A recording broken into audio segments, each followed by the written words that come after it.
As a new user using my blog guest, first, why would I come use my blog guest? Okay, as a writer, it gets other people to read your articles and builds your authority. It gets other people to visit the website that you're linking to, Okay. which, if you take 21C Woman as an example, that's gone up from 0 to a page rank 2, and I think it's less than 130k on Alexa in 18 months. That's just on the basis of my blog guest posts. Yeah. I suppose that's as a publisher. As a writer, well, I haven't done much writing. I don't have much time for this, with everything else I'm doing. But the main thing is to get other people to follow the links in your articles to your own site. So, question for you, Phil. Coming in as a brand new user, what would be my advantage of going pro? You could then put articles into the gallery, which would then be, if they were good enough, they would be suggested to large numbers of blogs. For example, some days I will suggest 30 or 40 articles to 20 or 30 bloggers at a time. Okay. So you would end up with a large number of better offers than you would otherwise. If you try to work outside the gallery, you can do it via a forum thread, which I have done. And I've got some writers who contribute regularly as a result of that. But in terms of quantity and speed and getting more articles live faster, the pro would seem to be the better way to go. I think that's probably the biggest thing that I noticed the difference between the free and the pro.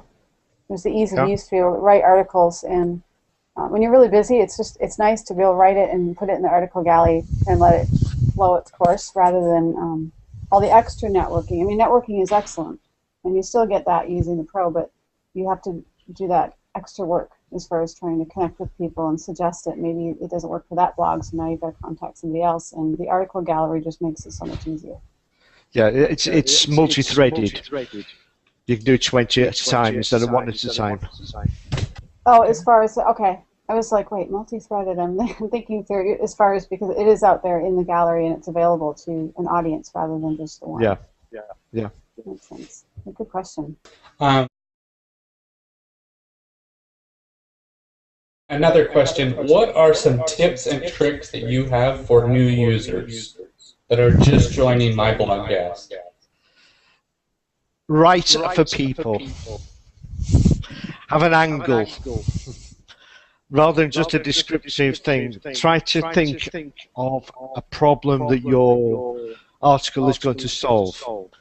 So, for example, if you want to have an article about clocks, then start off writing about kids getting up late for school, or that sort of thing. Have an angle and make it suits aimed at people.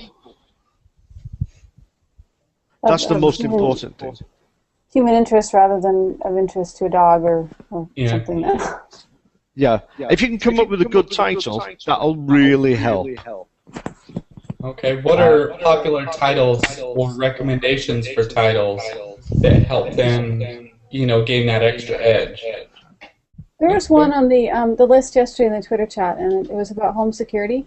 And if you said, "Hey, I wrote an article on home security," I probably am not running to read it because it the Home Alone one, But the Home Alone, just the use of Home Alone, was like, wow, I gotta read this. It's interesting how the mind works. Yeah. For example, like I'm a new user that's coming on. I've never used the system before. I submit a post. What happens after that? Can you explain the process for the new users? Okay. Assuming you are a paid user, your site, your post goes live in the gallery.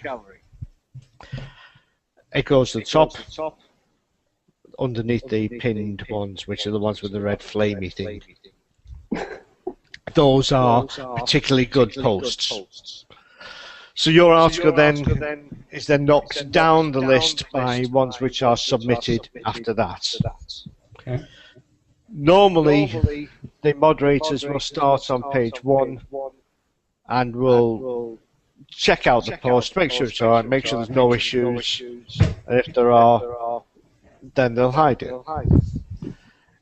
If it's hidden, you then have to go into your hidden folder. You have to put the issues right, and then press the resubmit button. It then goes into an article under review folder, which is where I spend most of my time. And I then make sure all the issues have been addressed. If they have, then I'll clear it. If 90% of them have, I'll clear it and I'll write a message to you. You know, just have a look at this, or just unbold the bio, which is a favourite one that people do. Yeah. Or whatever, just a small issues that can be addressed, but which are not in themselves a reason to hide your article. If there are still major issues, I will hide it again and give you another opportunity to address what needs addressing.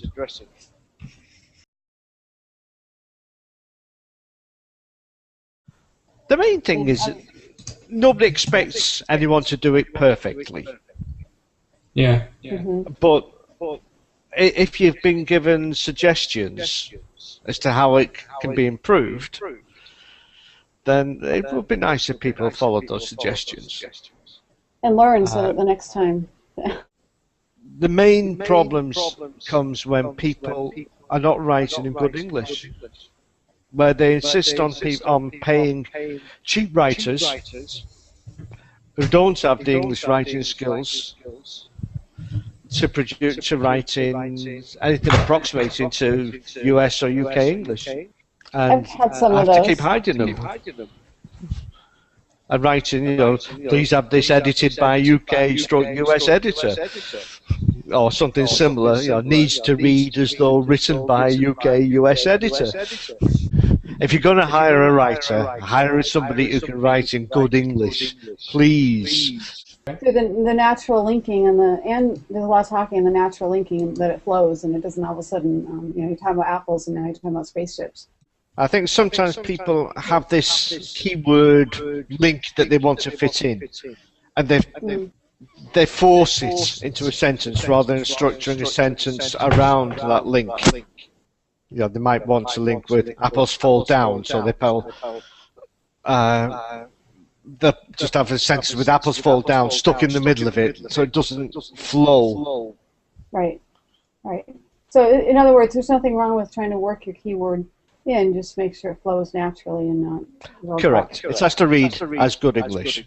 I was just going to see, I mean, I've switched from doing keywords to straight URLs, and that's all I've been doing for the past 6 months. Has that been working well? Yeah, it's been ranking. And the last, like, Penguin update and Panda update haven't affected any of my sites. Yeah. Make it natural. That's right, and varied. Yeah, correct. There is a big overemphasis on the number of links that people are trying to force into their articles. That rather than go with the one link that's recommended, most people will try and force two in. One into the article and one into the bio. Whereas to have two links pointing to the same site is with the same keyword phrase or the same URL link or whatever is pointless. You know, if one was going to an internal page of a site, you could see some sense to it. But if they're both linking to the home page, what's the point? and tricks for posting on the forum to get more attention. Wow, Phil, do you have an answer to that one? I've got an answer from the writer's point of view, or the publisher's point of view, I'm not sure which. My own thread, which is 21C Woman, like in the link there, every time I publish an article, I make a point of putting a link back to the writer, a link to the article, and then I get more people offering me articles as a result. Yeah. It keeps my thread high up in the list, keeps it fresh, and I think that's one reason why the Alexa rank has progressed as nicely as it has. Yeah. Because there's people, the only people with Alexa are people like ourselves, not Joe Soap in the street. And it's only people who have Alexa installed that counts for the Alexa ranks. Yeah. So the fact that the more people I can get to visit my site, not only might they pass it on to their friends, Yeah. they also contribute to the decrease in the Alexa rank, improvement in the Alexa rank. That's the main advantage I can see of using the forum. You know, it certainly helps my site. I do get a lot of links from the forum. Sorry, not a lot of links. A lot of visits from the forum. Hey, John, have you had a chance to visit the forum in MyBlogGuest on the social lab, the social help needed? I have, yep. Can you tell us some tips for that? I can, because I moderate that one. Let's and hear I it. check that one almost daily. I think it's a great place, and I encourage everyone to, even though it definitely creates a lot more buzz, more people add articles, but it's an opportunity to share your article, and then other people go to the forum and actually then plus it, tweet, all sorts of things. All of the articles in that forum go out on the MyBlogGuest Twitter account. Okay. So automatically just adding it there, you've got at least one tweet. And then we have a lot of supportive users that really use that forum. So I spend probably, as far as the forums on MyBlogGuest, I spend probably 95 to 99% of my time in that forum.